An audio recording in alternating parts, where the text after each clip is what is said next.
Welcome to Malaysia!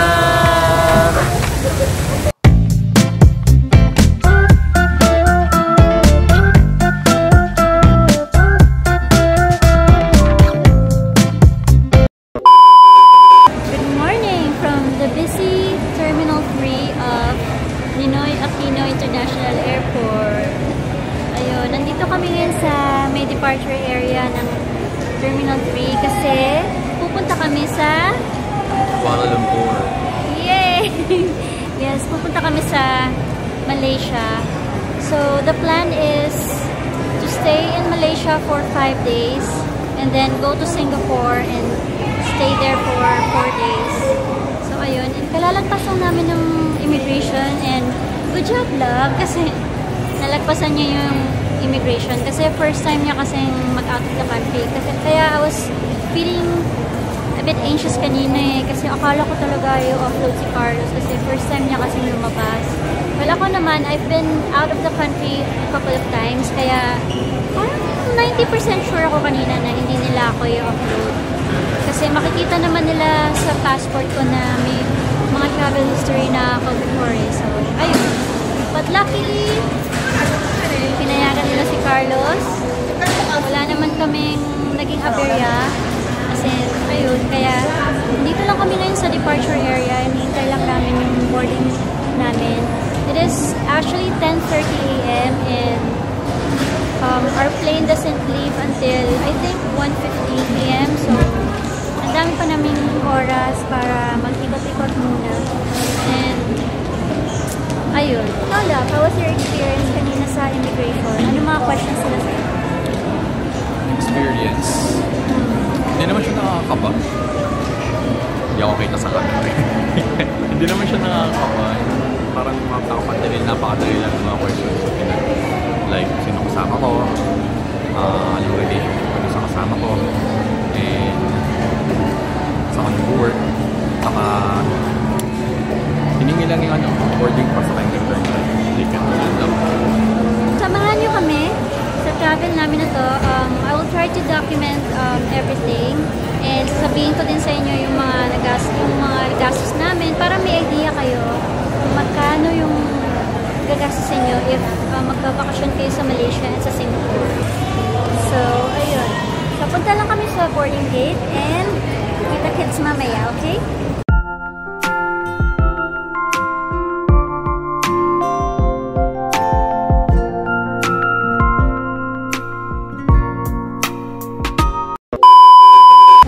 Sa may departure gate. So, ayun. Medyo maaga-aga pa kasi. So, tambay-tambay lang muna kami. By the way, we are flying with AirAsia today. And for our round trip tickets, I paid 14,660 pesos. Para lang may idea kayo kung magkano yung magagastos nyo if pupunta kayo ng Malaysia. So, pag nagsabi ako ng price, hindi ibig sabihin nun na gusto kong mag-ibang na gumastos kami ng ganun kalaki. Gusto ko lang kayo magkaroon ng idea kung magkano yung pinastos namin for this trip, okay? And then, pagdating namin kanina, after namin mag-breakfast sa baba, pumunta agad kami sa booth ng travel tax kasi nagbayad agad kami ng travel tax which is 1,620 pesos per person. So, I paid 3,240 for our travel tax. Tapos, after nun, tsaka na kami nag-check-in. So, ayun.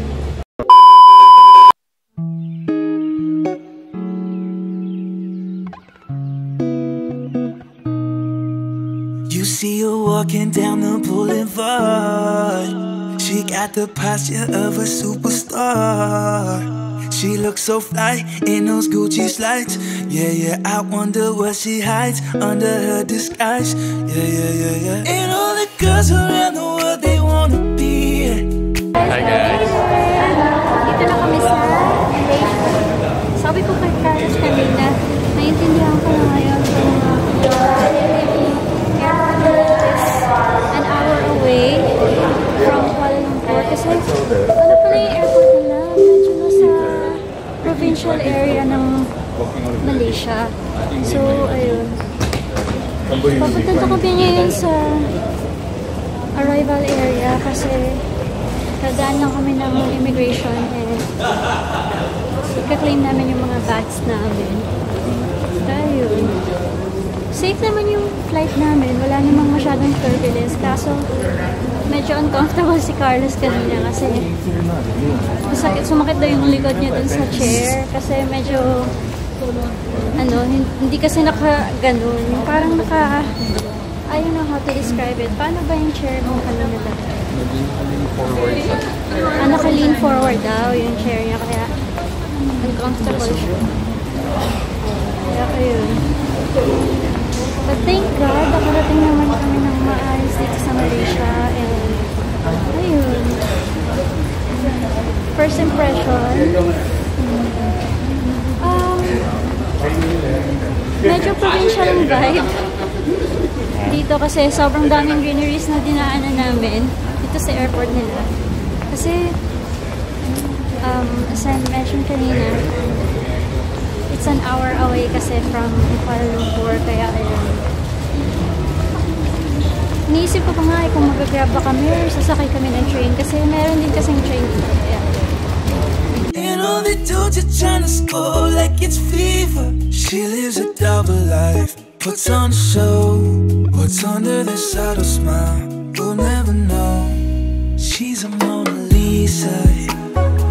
Everyone's lining up to see her. Update lang, kalalagpasan namin ng immigration and nakabili na rin ako ng SIM card. Paglabas yun ng immigration booth, meron ka agad hotlink which is bilihan ng mga prepaid SIM cards dito for tourists. And nabili ko siya for 26 Malaysian ringgit and meron na siyang 25 gigabytes and pwede mo na siyang gamitan for like 1 week. Ayun. So, ngayon naghahanap kami ng bilihan ng train ticket kasi magti-train kami from here to Kuala Lumpur Center. Kasi, as I was saying kanina, yung airport nila is actually an hour away from Kuala Lumpur. So, ayun, magti-train na lang kami. And, so far, okay naman yung airport nila. May nakikita akong McDonald's saka KFC from here. I mean, Dunkin Donuts pala. Ang dami nilang mga dito. Dito kami sa parang food arcade nila. So, ayun. So, hanapin lang namin yung bilihan ng train ticket and update ko ulit kayo mamaya, ha?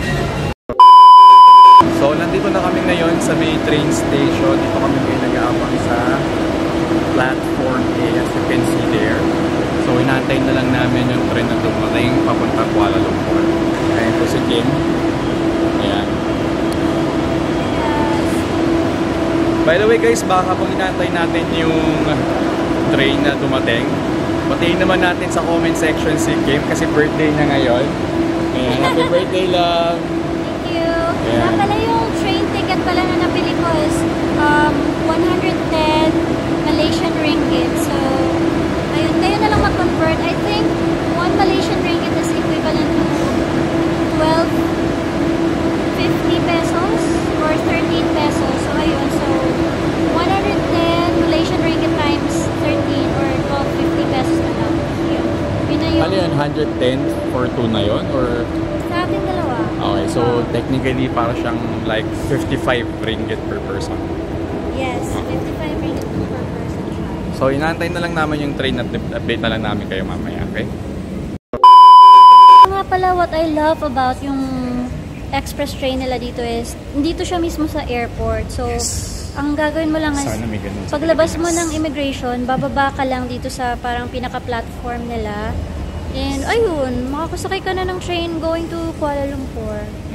Mag-aano sana kami, mag-grab, kaso naisip ko, baka rush hour na and matagalan kami lalo. So, nag-decide akong mag-train na lang kami para mas mabilis. Yes, and also, I want to experience din kasi siya. Diba? Tsaka gusto ko rin ma-experience yung train nila kasi parang sobrang tagal na nung last time na sumakay ako ng train. So, ayun.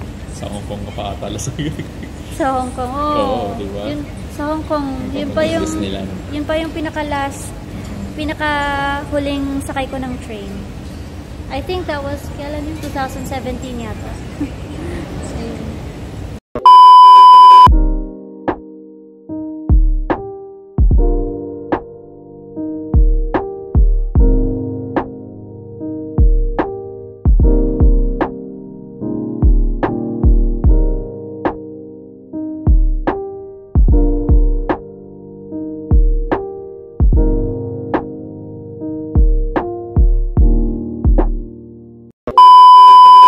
Kabababa lang namin ng train and hahanap kami ngayon ng ATM kasi wala kaming Malaysian ringgit. So, ayun. Magbubook na lang kami ng Grab going to the hotel kasi hindi naman masyadong malayo yung hotel namin dito sa KL Central. So, yung KL Central is yung station na binabaan namin, which is right in the heart of the city. Kasi, as I've mentioned kanina, yung pinaka-city kasi nila is an hour away from the airport. Kaya ayun. Kaya nag-train na lang kami. So, mag-withdraw lang ako and then punta na tayo sa hotel.